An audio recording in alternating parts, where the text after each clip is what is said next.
Welcome back, fellow Homo sapiens, to another episode of Gender Bender, a podcast where we debunk myths, fill your head with knowledge, and make you question everything. My name is Jules. And I'm Flynn. And on today's podcast, we'll be discussing attraction. We would just like to quickly acknowledge the traditional owners of the land which we are recording on today and pay respects to their elders past, present, and emerging in hope of reconciliation.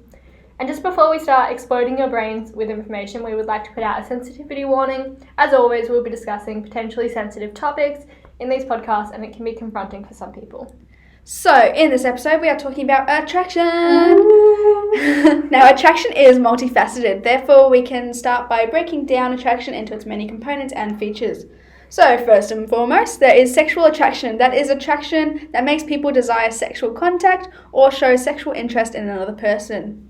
There is romantic attraction, which makes people desire romantic contact or interaction with another person. Then there is aesthetic attraction that occurs when someone appreciates the appearance of beauty of another person or persons. This is disconnected from sexual or romantic attraction. There is also sensual attraction, which is the desire to interact with others in a non-sexual way, such as through hugging. Which Flynn and I do very often. We love a little good cuddle. There is emotional attraction, which is the desire to get to know someone, often as a result of their personality instead of physicality. And finally, there's intellectual attraction, which is the desire to engage with another on an intellectual manner, such as engaging in conversation. As a result of all these attractions, people can be attracted to a very select few or a vast majority of people. As a result of people experiencing different sexual attractions, there are varying sexual orientations. There are multitude of sexual orientations throughout the world. The most recognized ones include homosexual, heterosexual, asexual, aromantic, demisexual, gay, lesbian, bisexual, pansexual, queer, and undecided. And I just wanted to mention that there are cases where your sexual orientation or attraction doesn't align with the expectations from your religion or families.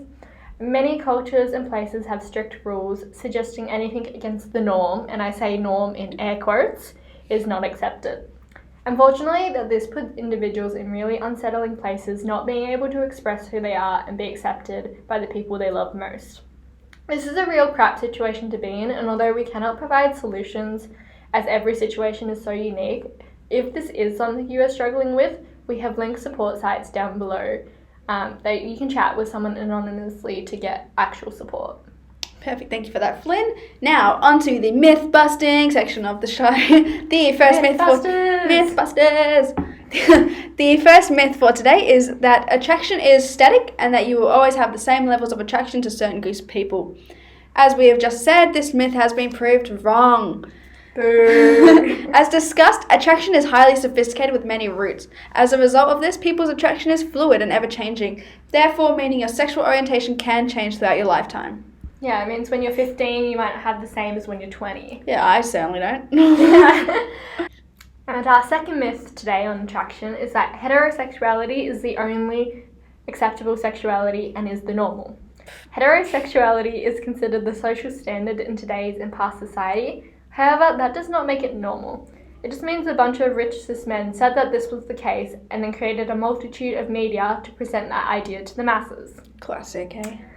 Luckily, we are seeing more and more content and truthful depictions of the multiple forms of sexuality and attraction, all of which are normal.